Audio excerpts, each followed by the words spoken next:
Christmas sa lahat ng viewers ni Ma'am Emily sa Scenic. Good morning sa Canada, sa Montreal. Ay, good evening pala. And Happy New Year sa lahat ng nanonood. Ako si Mary Vic, 42 years old. Nag-apply dito kay Ma'am Emily, papuntang Canada. Salamat sa Diyos. At ito na yung hinihintay namin ng aking kapatid ko, mga tita ko. At natuloy na rin yung aming pangarap. Una po, salamat kay Sir Leon at kay Ma'am Emily na walang sawang pagtulong sa mga aplikante at hindi niya hinahayaang maligaw.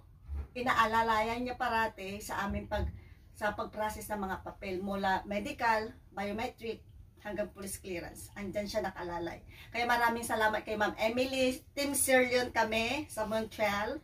At kung may pangarap kayo, huwag niyong hihintuan. Go lang kayo. Huwag niyong hintuan kung ano yung pangarap niyo. Gawin yung inspirasyon yung mga mahirap, yung mga paglait sa inyo. Gawin yung inspirasyon yun. Huwag lang kayo magtanim ng sakit ng kalooban nyo sa mga kapwa nyo. Sige lang, go lang kayo, magdasal lang lagi at ibibigay ng Diyos yun.